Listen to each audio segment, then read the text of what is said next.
Buenos días, gracias por acompañarnos en la entrevista en línea. Estamos transmitiendo en tiempo real desde la sala de redacción de La Prensa Gráfica. Un abrazo a nuestros cibernautas que están con nosotros en el www.laprensagráfica.com, a nuestros televidentes que nos acompañan a las 9 de la noche en CCTV Canal 25 y 95 en cable de Tigo.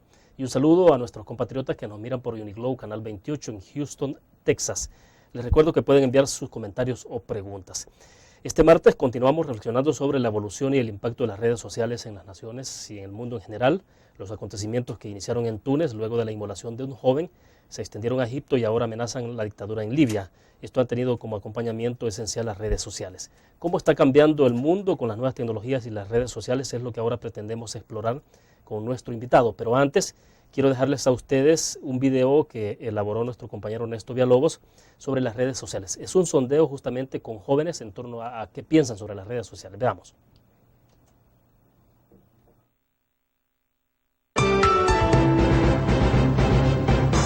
Facebook. Sí, en Facebook. En Facebook. Una manera de distraerme nada más. O hacer comentarios que al final beneficien a la sociedad.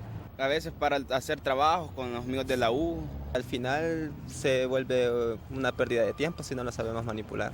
Sí, en Facebook. En Facebook. Sí, y en Hotmail. Y tengo en MySpace. Y el Twitter. Y ahí se encuentran amigos de que a la vez no se han visto y por esa red social sí se encuentran ahí. Puedes seguir a los famosos. El que sí tengo es el Cifrido Reyes. Me pongo ahí a ver qué es lo que pone, pero no pone nada bueno tampoco. En lo personal, para mí no es adictivo, ¿verdad? Sino que solo es un entretenimiento. Facebook. En Facebook, saber lo que hacen nuestros amigos. Se encuentran amigos perdidos. Y publicar algunas cosas que yo también hago. Familiares en el extranjero, más que todo. Nos conecta con personas con fuentes de empleo. Y personas que emigran también. Pero nosotros los que estamos estudiando aquí en la universidad nos sirve también para darnos esta información de tarea o de cualquier tipo de actividad que nos dejan los licenciados. Para pasar informados. Tengo un negocio de espectáculos y me sirve bastante para darme publicidad. De lo que pasan haciendo los amigos y tal vez de eventos. También tratamos de conocer personas de otros países porque se puede. Y son muy útiles, la verdad, han sido muy útiles. Bueno, ahora sí les presento a nuestro invitado. Está con nosotros Guillermo Cuéllar. Él es antropólogo y coordinador de investigación social de la Secretaría de Cultura para conversar sobre este interesante tema. Guillermo, bienvenido. Un gusto. Gracias, William. Muchas gracias por la invitación y un saludo a toda tu cibernauta audiencia y televidencia. Bueno, perfecto. Guillermo, las redes sociales iniciaron como, tengo la impresión, y usted me lo va a precisar mejor, puesto que también se dedica a este mundo de la sociología, la antropología, pero tengo la impresión de que esto inició como un punto de encuentro entre amigos, familiares lejanos en la distancia, pero ahora parece que ha trascendido hasta convertirse en indispensable en estos mecanismos de comunicación de movimientos sociales, movimientos políticos, como ocurrió con la caída de la dictadura en Egipto y puede estar ocurriendo ya en este momento en Libia. Para comenzar, para ubicar en el contexto, ¿de qué estamos hablando? Bueno, mira, estamos hablando en primer lugar de que el ser humano es un ser social. Es decir, es un ser que ha progresado tanto como especie, yo lo tengo que mirar así porque soy antropólogo, el ser humano es una especie biológica que ha sido colocada en la vertiente de la evolución. El ser humano, si uno estudia la evolución de la especie, uno se da cuenta de que el factor social ha sido fundamental para la supervivencia y el progreso de la especie, simplemente en términos biosociales.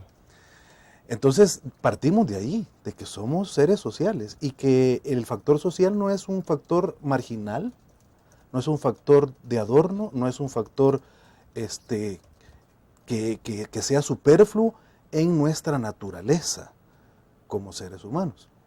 Entonces, no cabe duda de que vamos a buscar organizar, adelantar nuestra vida, superar nuestras dificultades siempre en una dinámica social.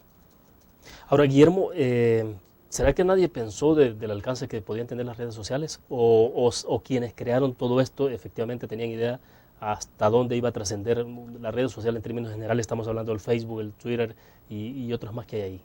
Yo creo que es así como tú lo estás colocando, que no se pensaron los que iniciaron esto que iba a trascender hasta tanto. Si es que los iniciadores comenzaron en un cuarto de residentes de estudiantes, pues ahí comenzaron. Sí, claro. Y el primer gran reto fue ver cómo nos comunicamos de una facultad a otra en el mismo campus universitario.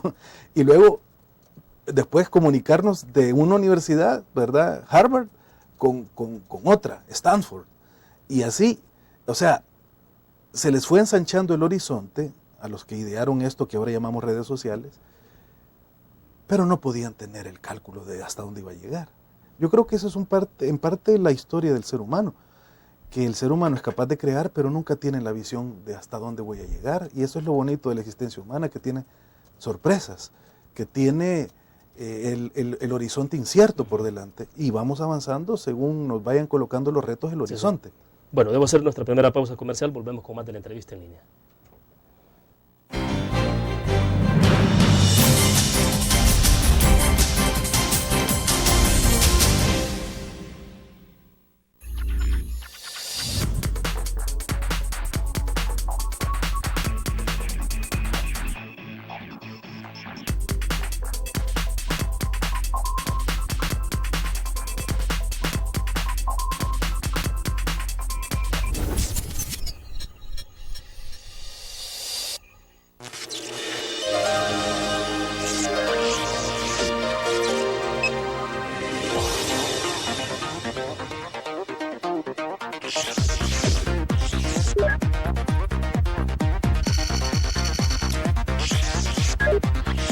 Estimulamos tus sentidos para que leas, veas, escuches e interactúes con la verdad. LPG Multimedia.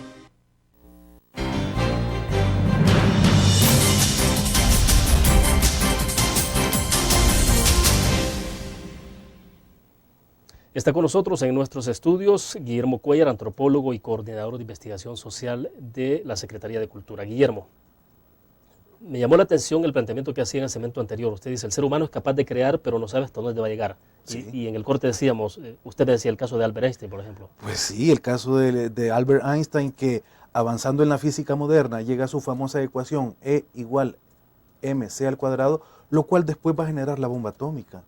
Albert Einstein no podía calcular de que ese iba a ser un resultado en el horizonte de su investigación y su hallazgo y su planteamiento teórico. Eso es así. Esa es la magia del ser humano, que podemos crear y nuestra imaginación es ilimitada, pero no es requisito que tengamos el control de todo el proceso ni sepamos a dónde vamos a ir a parar al final. Eso es, creo yo, lo que está a la base de la inquietud inicial tuya, de que ahora estamos viendo fenómenos políticos contundentes, que se está diciendo de que las redes sociales intervinieron de manera activa y muy, muy interesante para generar esos procesos políticos que son graves, contundentes, que afectan al planeta, ¿verdad? Y dice uno, caramba, así que esto va por este rumbo. Es un tema difícil, ¿verdad? Es un tema nuevo, hay que tratarlo con delicadeza. Yo no sería tan optimista en concluir de que fueron las redes sociales las que provocaron los acontecimientos que ya conocemos que derivaron en Egipto. Es una afirmación tan contundente, mi primera tendencia sería relativizarla, aceptar evidentemente que sí, que tiene que haber habido alguna incidencia importante, ¿verdad? Porque no nos podemos abstraer en el mundo moderno de la informática y todo lo que conlleva de este tipo de tecnología para la vida actual. Sí, porque, bueno, de acuerdo a la información que está fluyendo sobre estos fenómenos políticos en el mundo árabe, se dice, bueno, en Egipto no hubiera ocurrido si no se hubiera tenido los celulares, la red social, por ejemplo, Facebook y demás, que contribuyeron a que la gente se comunicara rápidamente, se informaran sobre las movilizaciones, dónde reunirse, a qué horas, cómo hacerlo, todo ese tipo de cosas. Pero le decía antes de comenzar la entrevista que en todo caso en esto también tuvo que ver el hecho de que hay como condiciones creadas alrededor de una situación como esa, porque en Egipto no fueron las redes sociales las que generaron el derrocamiento de Mubarak, sino que ha sido también otras condiciones sociales que ya estaban creadas. Totalmente de acuerdo. Además, viendo aquí un mapeo en relación a las redes sociales, de la distribución de los idiomas que más usan las redes sociales, así como las estamos entendiendo ahorita, para el tema tuyo, veo que es el inglés, el idioma principal, viendo todo el mapa completo. Aquí tengo todo el mapa en la computadora, América y todo África, Asia, Europa, etcétera, Oceanía inclusive. Veo que el idioma inglés es el más usado en las redes sociales. Yo me pregunto, bueno, en Egipto hablan árabe, pues. Entonces, la mayoría de población, si partimos de que las redes sociales influyeron, estamos hablando de un nivel de educación también, de una gente que también ha incorporado el inglés a su acervo personal, y estamos hablando entonces de un sector de población árabe en Egipto que no es la mayoría. Eso, por ejemplo, podría yo plantearlo en términos de relativización. Es decir, que hasta qué punto o hasta qué punto no. Es decir, que la red social no necesariamente fue utilizada por toda la masa de población que vimos en las marchas. Simplemente por el idioma de uso de la red social te está diciendo de que el mundo árabe no es inglés en su idioma. Claro. Y yo estoy viendo aquí que las redes sociales, el primer idioma es el inglés, el segundo idioma es el ruso, ¿va? El tercer idioma es el español, ¿va? Curiosamente. El cuarto idioma sería el chino. Que los chinos no aparecen mucho porque tienen más restricciones en esto de las redes sociales, o sea, de lo contrario. Pero en cuanto a idiomas están colocados en el cuarto lugar. Claro, claro. Y el quinto lugar es el francés. Aquí lo tengo. Entonces, simplemente observando el idioma en que el cibernauta accede a este mundo informático, dice uno, bueno, lo de Egipto, sí, bueno, de acuerdo, pudo haber influido esto de las redes sociales, pero no todas las personas que andaban en la marcha fueron convocadas, invitadas, se sintieron llamadas, porque el inglés no está en su acervo cultural inicial. Pero digamos entonces que fue la red social utilizada fundamentalmente por un sector élite, no sé si es la mejor palabra, pero un sector más educado. El sector más educado. Con acceso a internet o acceso a educación universitaria, mínimo de educación de bachillerato, y probablemente con gente que ha estudiado en Occidente. O sea, ¿me entendés? Estamos hablando de una cosa mucho más compleja que la simple ecuación de, lo de Egipto fue gracias a las redes sociales, automáticamente. Hay que relativizarlo un poco. Es un fenómeno nuevo, no sabemos cómo abordarlo. Es bonito por eso, ¿verdad? Es un tema de frontera, es un tema que está aconteciendo ahorita y hay que explicarlo, pero no tenemos todavía las herramientas y tenemos que ser un poco cuidadosos en el análisis, creo yo. Sí, porque finalmente lo que podemos estar conversando en este momento, mañana puede que tenga otro giro, ¿no? Claro. Entonces habrá que hacer otro planteamiento en el análisis. Bueno, exacto. Vamos a otra pausa y regresamos.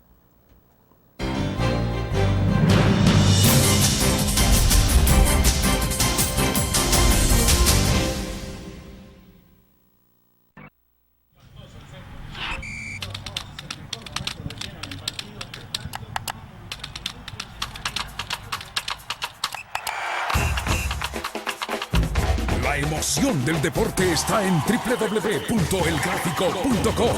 Ingresa al nuevo escenario deportivo y descubrí toda la pasión del deporte. Fotos, videos, fichas y resultados de las mejores ligas del mundo. Elgráfico.com. Conectados por deporte.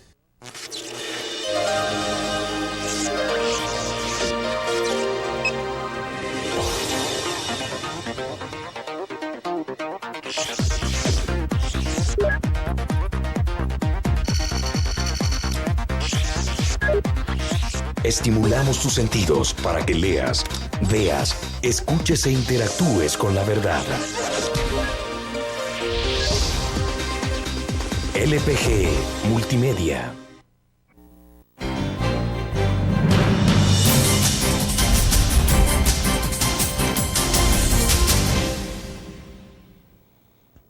Guillermo, en nuestro continente tal parece que nadie está menospreciando todo esto de las nuevas tecnologías, las redes sociales.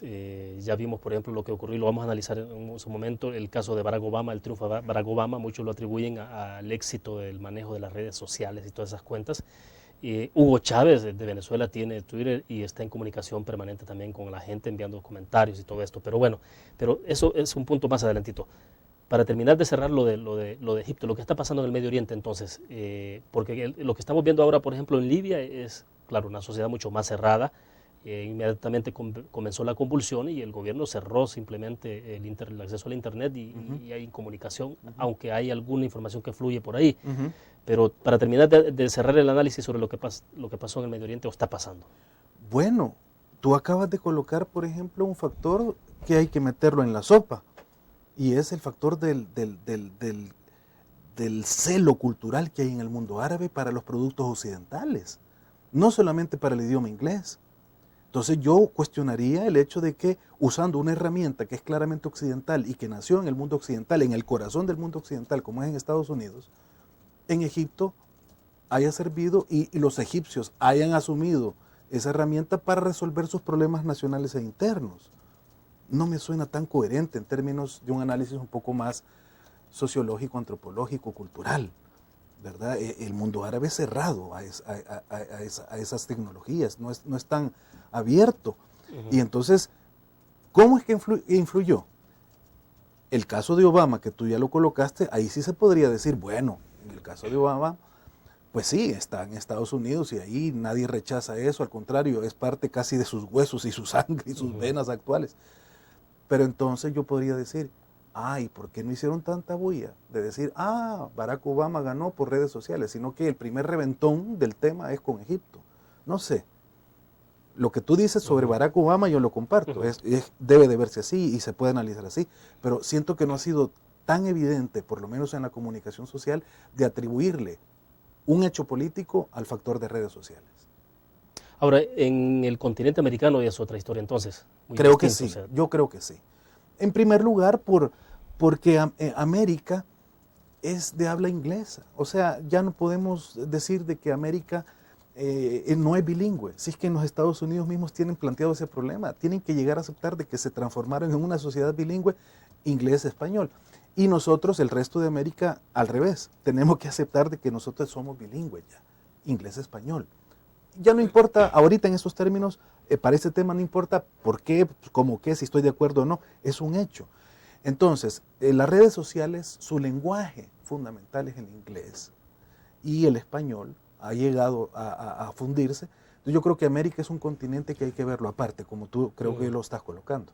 Ahora, pero ¿será que entonces todo este tema de las nuevas tecnologías, de las redes sociales, el Internet, llegó para quedarse? Pregunto porque cuando uno comienza a revisar, incluso recuerdo que en algún momento la ex defensora del consumidor, Evelyn Chacirte Lobo, hablaba de hacer un replanteamiento, un reenfoque sobre la canasta de alimentos en general, o en la canasta de servicios, donde se incluye, por ejemplo, el agua potable, el pago del servicio eléctrico y la telefonía. Entonces decía ella, hay que incluir ahora el celular.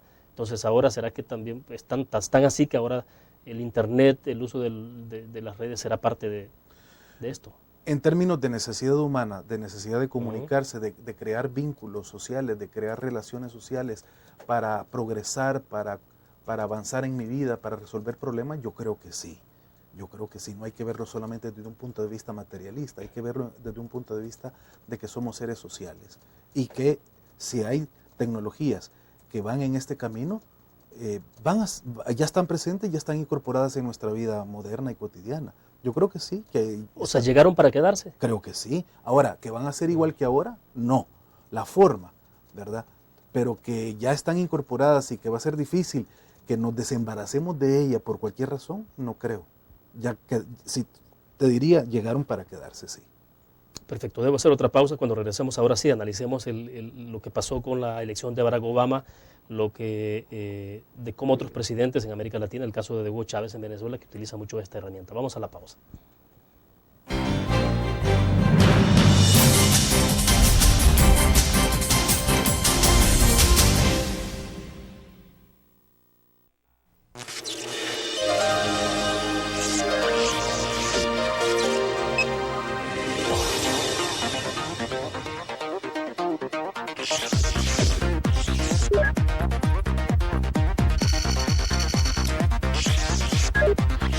Estimulamos tus sentidos para que leas, veas, escuches e interactúes con la verdad. LPG Multimedia.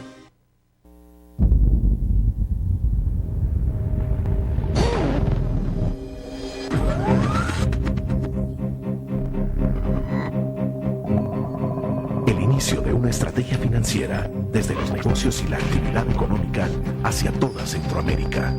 El Economista Regional, una revista especializada donde encuentras el panorama empresarial y los principales movimientos financieros. El Economista, el modelo regional de información económica.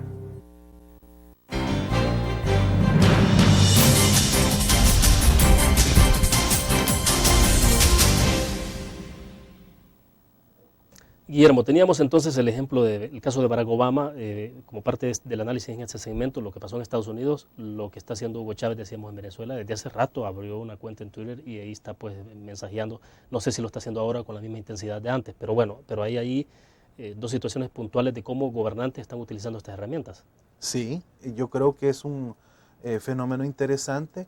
Creo que es inteligente de parte de los políticos ingresar a las redes sociales y al mundo de la informática para comunicarse con su gente que les interese comunicarse. Creo que es inteligente, creo que deben de acceder a esas tecnologías. Aun cuando se estén exponiendo, porque este es una vitrina donde no solo ya se acabó la comunicación direccional, es decir, un discurso, un meeting incluso en la plaza o un mensaje a través de un medio de televisión y luego ahí terminaba todo. Aquí hay retroalimentación, o sea, en Facebook, por ejemplo, tiene retroalimentación. Exacto.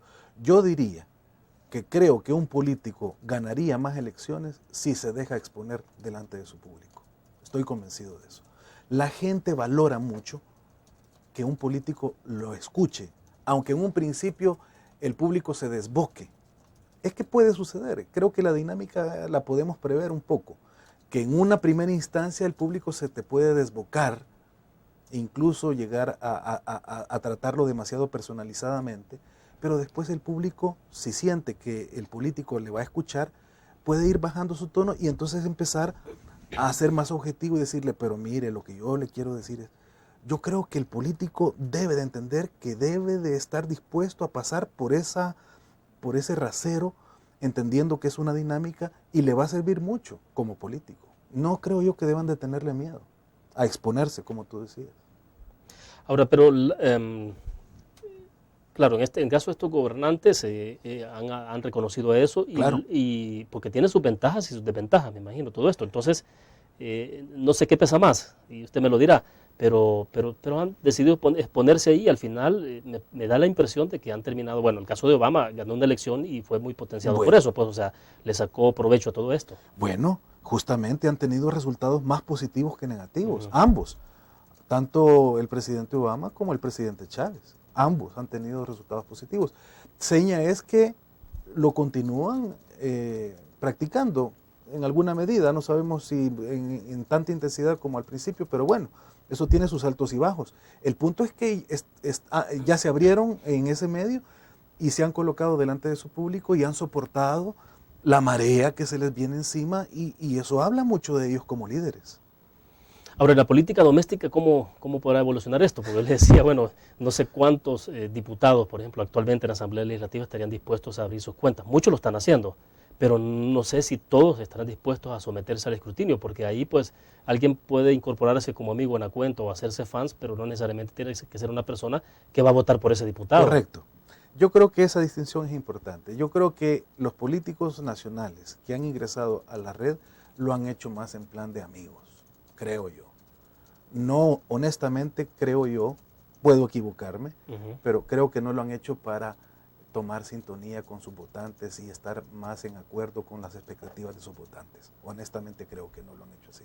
Creo que lo hacen desde más de su figura pública, que son muy conocidos, y aquí no nos salvamos el resto. Satisfacer nuestro ego de que tenemos 1 millón de amigos, como dice la canción de Roberto Carlos.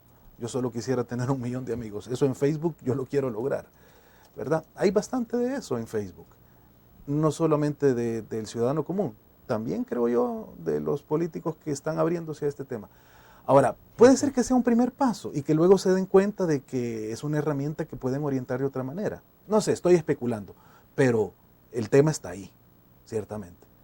Mi impresión ante tu pregunta es que lo están haciendo tímidamente y no necesariamente en principio por razones de estar más en conexión con sus votantes y su público para estar más en sintonía con sus expectativas. Ahora, pero eso podría ser un error, digo, porque Mario López de Analítica nos decía ayer, bueno, que en el caso de estrictamente comercial o de marketing, las empresas no se pueden equivocar de pensar de que primero van a hacer marketing y después hacer comunicación, es al revés, en las redes sociales es totalmente comunicación, es socialización, después vendrá la posibilidad de que una empresa pueda hacer negocio.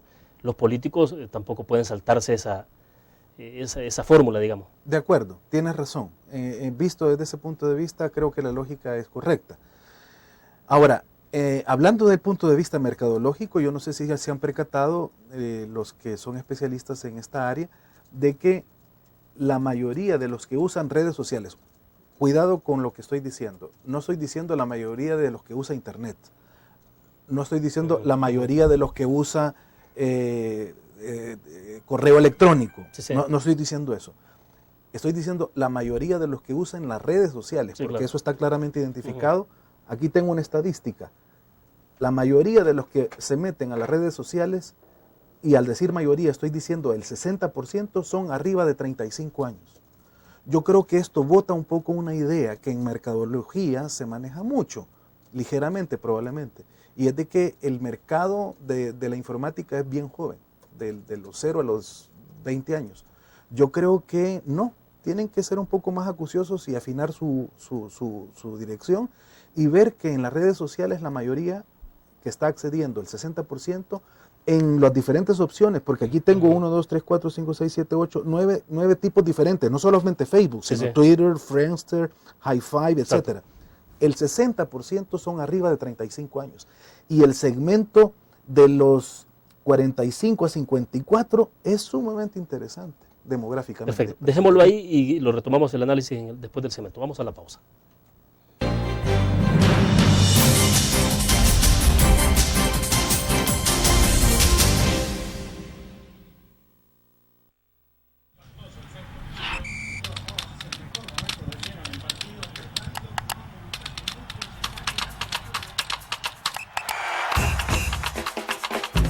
La emoción del deporte está en www.elgráfico.com. Ingresa al nuevo escenario deportivo y descubrí toda la pasión del deporte. Fotos, videos, fichas y resultados de las mejores ligas del mundo. Elgráfico.com. Conectados por deporte. Blur. La revista más innovadora y moderna de todos los tiempos. Única en su estilo, creativa. Un espacio exclusivo y reservado de entretenimiento y diversión, llevada al máximo. Blur. Time Out, Movie, lo mejor de la cartelera. Art. Shopping, la guía de la moda. Go, viajes cortos fuera de la ciudad. Blur.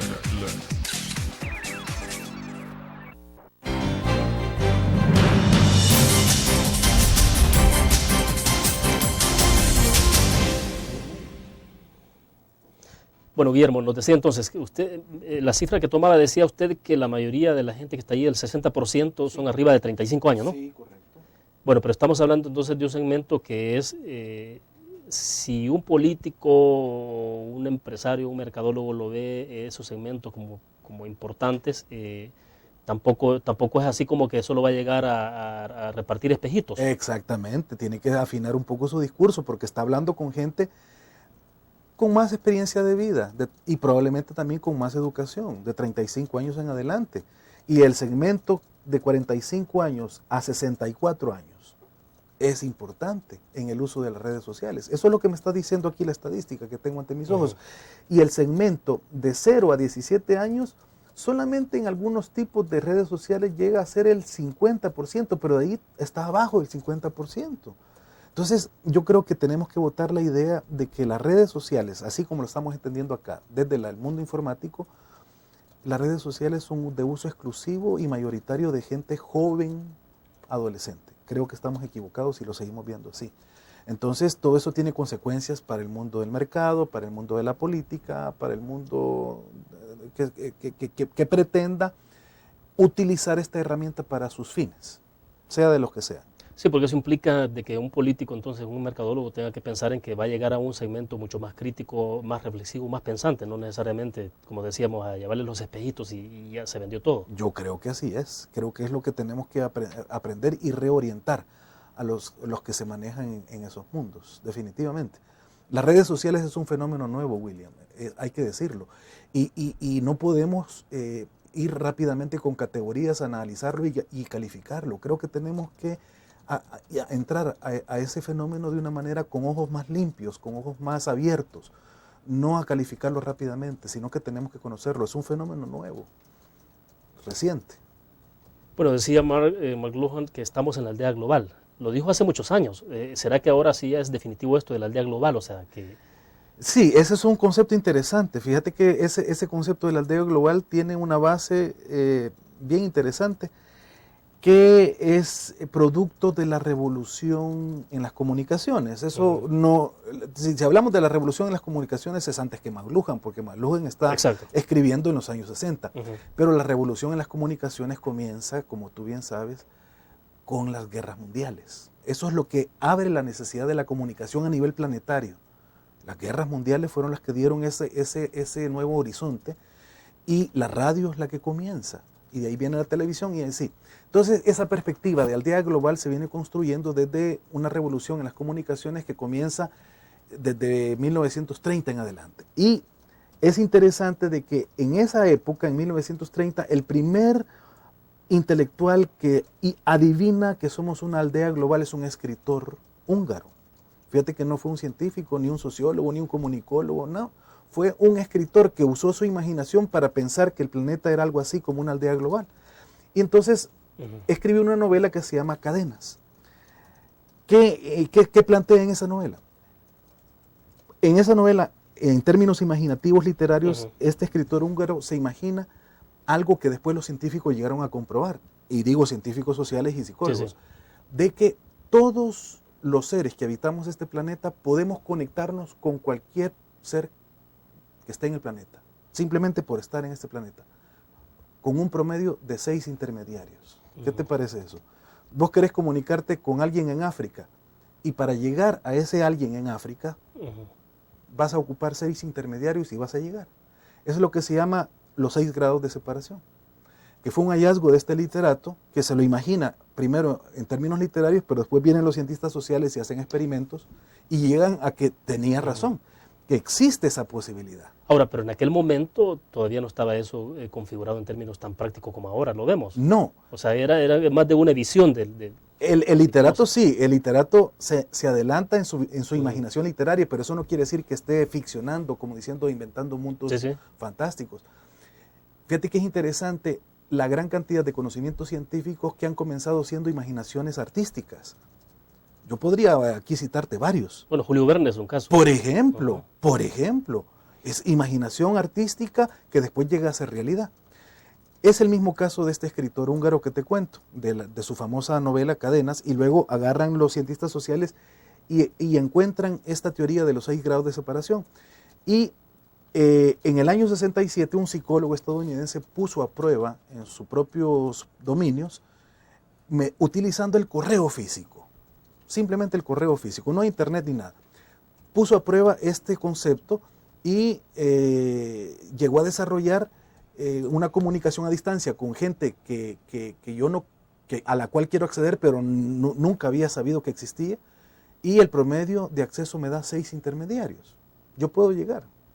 Si yo le mando al primero... Una comunicación efectiva. Sí, que llegó lo que yo quería decirle en mi correo inicial a aquella persona que está en un lugar desconocido y que es primera vez que oigo su nombre y es primera vez que vive en tal dirección.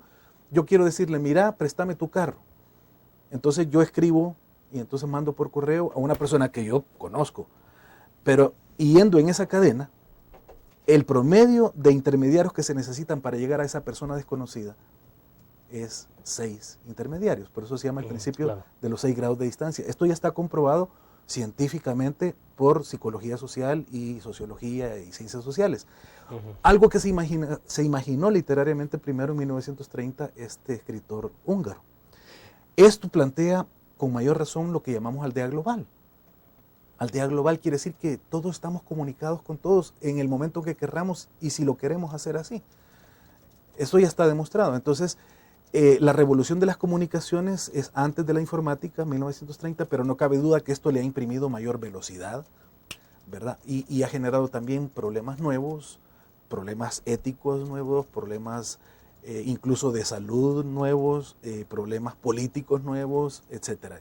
Pero el mundo de la informática está en la línea de la revolución de las comunicaciones que nos plantea como aldea global, ciertamente. Bueno, vamos a otra pausa comercial, regresamos.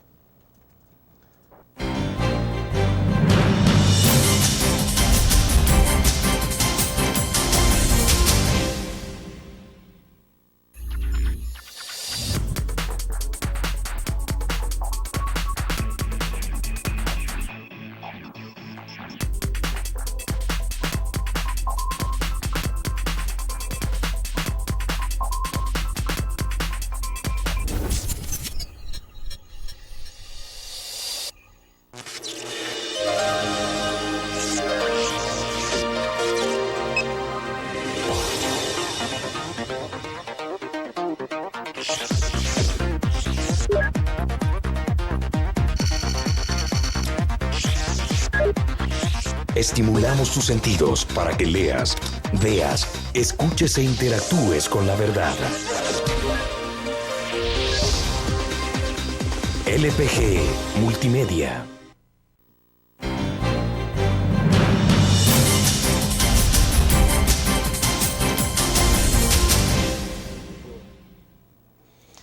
Bueno, Guillermo, entonces decía usted que esto también plantea nuevos desafíos en términos éticos, políticos, sociales, incluso de salud. ¿Cómo lo podemos ver esto en términos, para ubicarnos en nuestro país? Porque nos compartía el dato ayer, por ejemplo, el representante de Analytics nos decía que de 400.000 que había a junio del año pasado, ya el dato de anteayer era arriba de 700.000 personas ya metidas en las redes sociales, particularmente en Facebook. O sea, esto va creciendo, pues, y entonces, ¿cómo se plantean esos nuevos desafíos? Bueno, yo creo que el primer desafío, como yo soy alguien dedicado a la academia y a la docencia también, yo vería un primer desafío en la educación. ¿Cómo incorporar este potencial a la educación?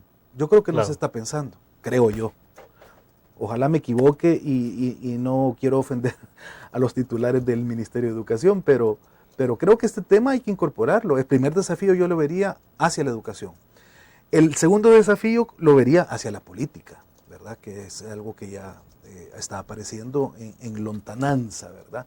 De que parece que sí hay posibilidades de intervención, de generación, de producción de fenómenos que tienen resultados políticos. Y otros desafíos, por ejemplo, quizás en áreas no tan visibles a primera vista, como en la salud, por ejemplo, por decir algo. Hay países que ya están experimentando, por ejemplo, la utilización de redes sociales en acceder a poblaciones en donde no necesariamente hay que invertir físicamente o en que los pacientes vengan o en que el médico vaya, sino que utilizar la red social para una consulta, una cita virtual, o sea, sí, con el médico. Exacto. Sobre todo cuando entendemos que la medicina, ahora así la entendemos más, no es solamente un componente corpóreo, sino también social. Hay que ver también la parte social de la enfermedad y del tratamiento y de la relación médico-paciente. Es un instrumento, pero fabuloso para esta área, que es el área de la salud, de la medicina. Yo creo que esos son desafíos todavía. Es decir, ahí están las luces que nos están diciendo se puede, pero ¿cómo? Desafíos, no cabe duda. Ahora, pero hay que actuar rápido. Por ejemplo, en el tema educativo, porque las redes sociales van creciendo, va creciendo el acceso a Internet, el acceso a las computadoras. Ahora, bueno, hay computadoras ya de $300, ¿no? Sí. Que se puede conectar la persona a Internet. Lo que no se tenía antes, el uso del USB, donde usted puede estar conectado a Internet desde cualquier rincón en este país. Entonces, pero educativamente, en términos educativos hablando, no estamos marchando un poco a la misma velocidad de cómo están avanzando esto. O sea, ¿qué implicaría entonces en términos de desafíos para educación? ¿Qué significa esto? Es que hay que plantearse como, no sé, una cátedra ya a nivel curricular. Creo que el sistema educativo, creo que a nivel universitario pues se podría ver, para no entrar al mundo de la educación primaria y secundaria, que es un tema un poco en términos educativos muy especial. Hablemoslo más en términos universitarios. Creo que las universidades están avanzando tímidamente. Creo que deberían de avanzar más rápidamente y con mayor confianza. Claro, eso generaría a ellos inversión. Yo creo que ese es uno de los primeros temas que les hace tomar esto con más precaución. ¿Cuánto nos va a costar hacer una reconversión, hacer una incorporación efectiva de estas potencialidades de comunicación en el tema educativo? Bueno, pero entonces estamos hablando de que va a quedar siempre en manos y en las mentes de los entes privados que manejan la educación universitaria en este país, esperar a que ellos se decidan. Bueno, voy a una pausa, pero cuando regresemos, es decir, el peligro es que esto pueda derivar en analfabetismo cibernético. O sea, vamos a la pausa y hablamos.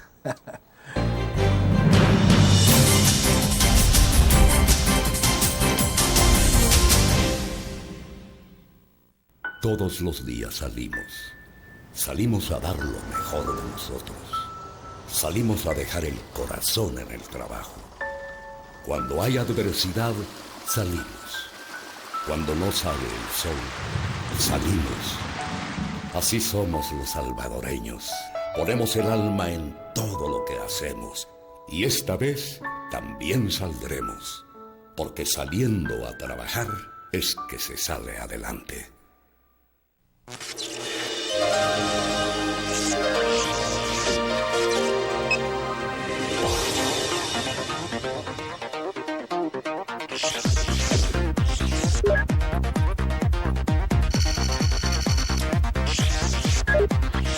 Estimulamos tus sentidos para que leas, veas, escuches e interactúes con la verdad. LPG Multimedia.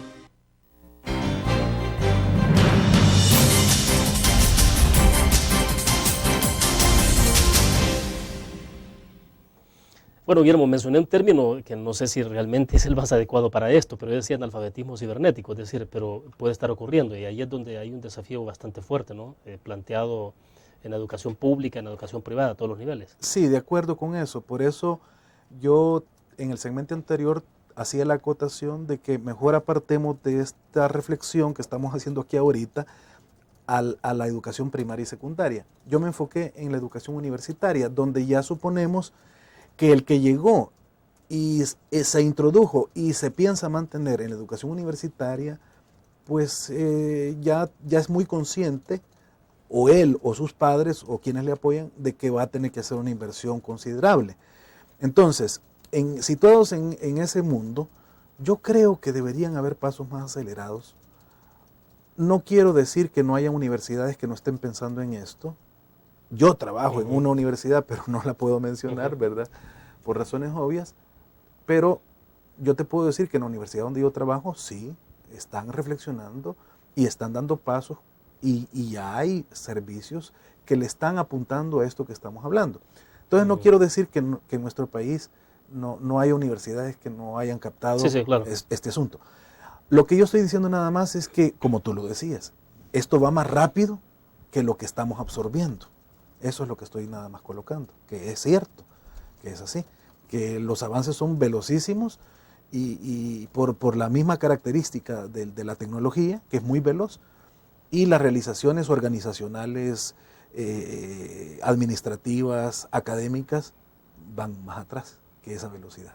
Ahora, pero aún en términos de la primaria, la secundaria, bueno, sobre todo a nivel de colegios privados, sí están muy avanzados en esto, ¿no? Desde el primer grado ya les están enseñando a los niños el manejo de las nuevas tecnologías, el acceso al internet, el acceso a la computadora, y eso da grandes ventajas para uno y desventajas desde luego para otros. Sí, yo entiendo que hay ciertos colegios que de manera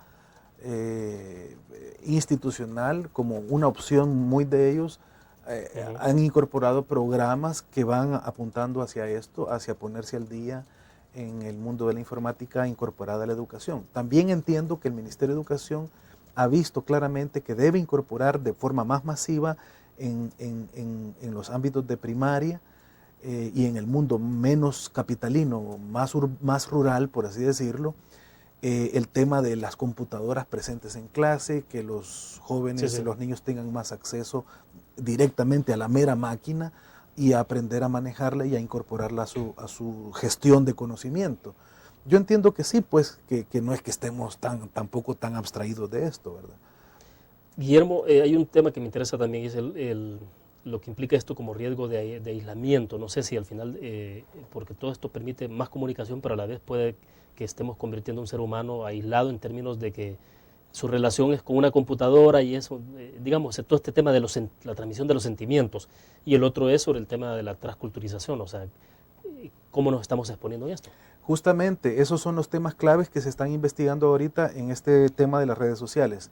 El tema de la privacidad, el tema de la transculturización, el tema de la seguridad, el tema de la identidad, ¿verdad?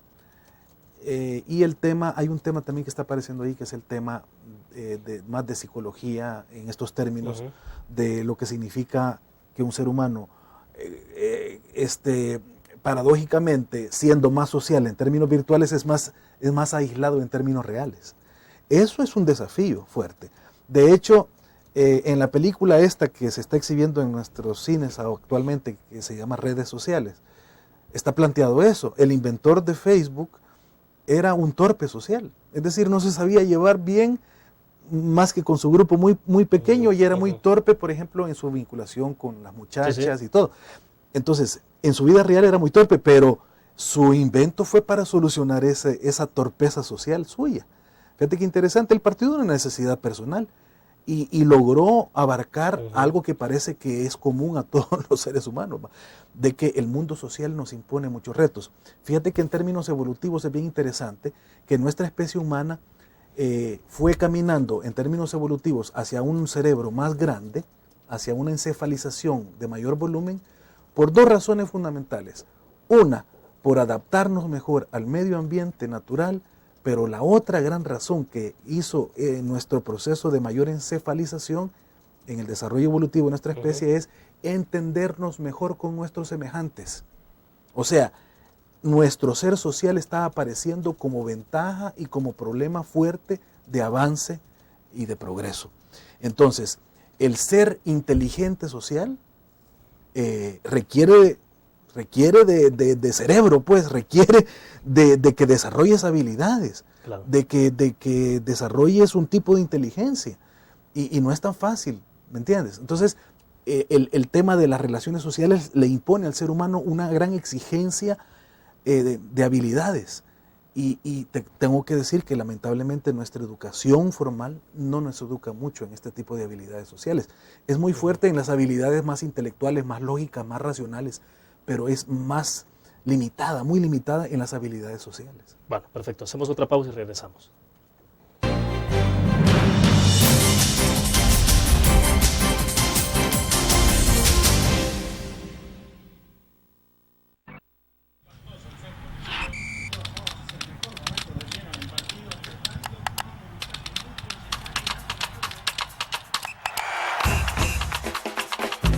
La emoción del deporte está en www.elgráfico.com. Ingresa al nuevo escenario deportivo y descubrí toda la pasión del deporte. Fotos, videos, fichas y resultados de las mejores ligas del mundo. Elgráfico.com. Conectados por deporte.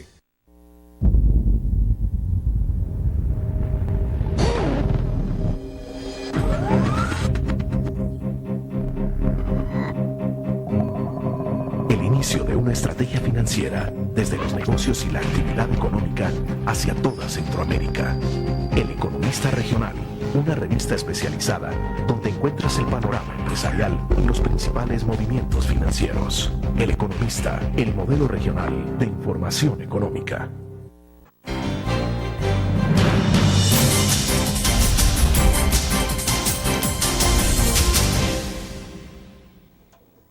A través del Facebook, René Alexander Lobo nos dice: la tecnología crece a un nivel exponencial. El Internet y las redes sociales son una herramienta que se usa y puede crear presiones no a nivel local, sino internacional. El Internet y las redes sociales están disponibles en muchos idiomas, incluyendo el árabe y el hebreo, dice. Bueno, es un comentario sobre lo que estamos conversando, Guillermo. No sé si había alguna opinión de parte suya. Sí, que tienes razón, que estoy de acuerdo, sí. Es una constatación lo que está haciendo el buen amigo. Bueno, perfecto. Entonces, Guillermo, hablábamos del tema de transculturización y me interesa que profundicemos un poco más sobre esto, las implicaciones que tiene, porque cómo se ven desafiados culturalmente hablando los países. Porque, bueno, todo esto ya no hay fronteras. Claro. No, es un tema grave. El tema de la transculturización, por esta conexión y por esto de las redes sociales, es grave. A mí lo primero que se me ocurre para reflexionar en este tema que propones es que hay una tendencia a una uniformidad mental en latitudes donde las culturas originarias han sido distintas. A ver, me voy a explicar un poco mejor. Cuando hablamos de tecnología, y yo creo que aquí estamos por resolver un malentendido, a mi juicio, que todavía prevalece entre nosotros. Cuando hablamos de tecnología, debemos de entender de que tecnología no solamente y exclusivamente son máquinas. Creo que tenemos una mirada equivocada cuando identificamos tecnología con máquinas. El ser humano tiene capacidad para desarrollar 4 tipos de tecnologías. Tecnologías instrumentales, tecnologías corpóreas, tecnologías sociales y tecnologías mentales. Hay culturas que han sido muy, desde un punto de vista occidental, voy a llamarlo así, desde un punto de vista occidental, hay culturas que han sido muy limitadas en tecnologías instrumentales, pero han desarrollado tecnologías corpóreas, sociales y mentales que a nosotros nos dejan atrás en ese tipo de tecnologías. Nosotros, mundo occidental, hemos privilegiado el desarrollo de tecnologías instrumentales y eso nos ha deslumbrado. Cuando nuestro cibernauta amigo dice la tecnología avanza exponencialmente, se está refiriendo únicamente a la tecnología instrumental. ¿Qué es tecnología instrumental? Todo aquello que sea un instrumento exterior a nuestro propio cuerpo que nos ayude para la vida. Una máquina, el vehículo, la cafetera, etcétera. Esas son tecnologías instrumentales, pero no es la única tecnología que un ser humano o una sociedad humana puede desarrollar o que ahí descanse su desarrollo. Un grave problema es que culturas que han tenido otro tipo de tecnologías ahora se les está imponiendo entrar a un tipo de tecnología extraño, como es una tecnología instrumental. Claro. Ahora, ¿cómo se ve desafiada la cultura en El Salvador, por ejemplo, con todo esto? Desafiada la cultura, bueno, es que el desafío a la cultura salvadoreña es un tema anterior al desarrollo de las tecnologías informáticas e instrumentales. Es un tema desafiado antes en términos históricos, políticos, sociales, ¿verdad? Ahora, en el mundo moderno, para mí el desafío es positivo. Quizás en términos de los desafíos históricos el panorama sea más negativo, pero en términos de los desafíos hacia el futuro, desde las tecnologías instrumentales, en nuestro país yo lo veo más positivo. Yo lo veo como que si las usamos bien y si tenemos una correcta perspectiva más desde la naturaleza humana, podemos potenciar procesos, podemos generar ámbitos de mayor desarrollo, de mayor facilitación de la vida, de generación de procesos que resuelvan nuestros problemas, que nos vinculen de manera más edificante con nuestros semejantes en nuestro propio país. Yo, por ejemplo, yo diría que el potencial social de las redes sociales en nuestro país nos serviría bastante para limpiar un poco animadversiones y para limpiar un poco el panorama de energías negativas que nos distancian, que nos enfrentan. Yo creo que podríamos utilizar eso, pero claro, debe haber una correcta perspectiva desde la naturaleza humana. Yo creo que un problema que tenemos en nuestro país en relación a la tecnología informática es que podamos estarla viendo desde una perspectiva muy mercadológica, ¿verdad? La mercadotecnia es demasiado fuerte y está ingresando y nos está marcando la visión de cómo, hasta dónde y por qué y después de qué y antes de qué se puede utilizar este tipo de tecnologías. Yo creo que si nos distanciamos un poquito de una perspectiva meramente mercadológica, y una perspectiva más de la naturaleza humana, podemos tener la correcta perspectiva para que sea más edificante y podemos aprovecharla. Yo diría que deberíamos de incorporarla más. Bueno, vamos al cierre de la entrevista y volvemos.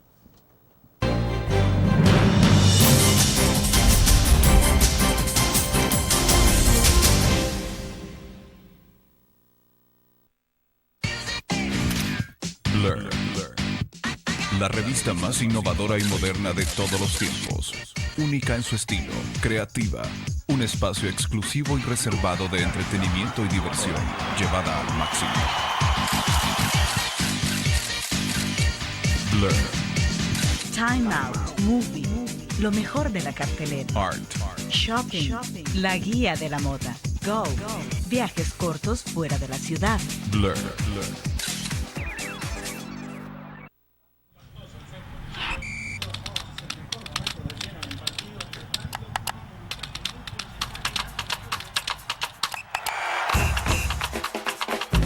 La emoción del deporte está en www.elgráfico.com. Ingresa al nuevo escenario deportivo y descubrí toda la pasión del deporte.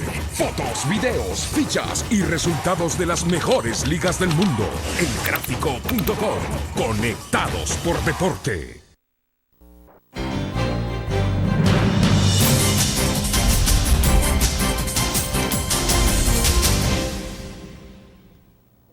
Bueno, nos quedan 4 minutos, ya manera de concluir entonces para aterrizar de todo lo que hemos hablado. En resumen, ¿cómo se resume todo lo que hemos conversado sobre esto, Guillermo, en términos obviamente sociales, antropológicos, desafiados? Bueno, lo primero que podría decir en plan de resumen es que este asunto de buscar vinculación social con nuestros semejantes, entendernos mejor, generar más amistad y resolver problemas creando redes, eso no es algo nuevo.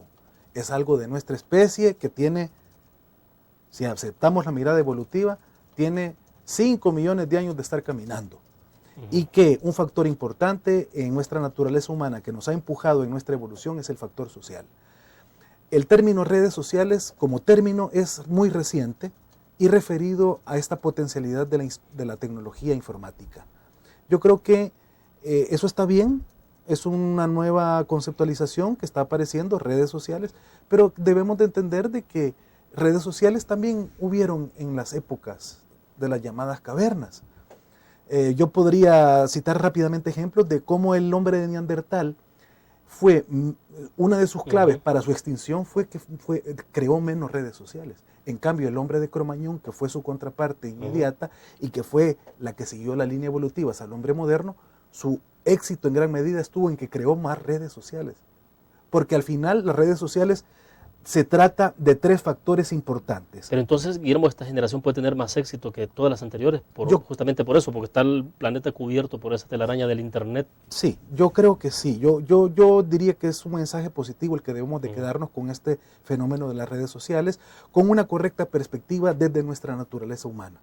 Lo corté con la idea, perdón, iba a mencionar algo ahí. Es decir, en la época de las cavernas y hoy en el siglo XXI, la clave de las redes sociales radica en tres realidades: comunicación, comunidad y cooperación.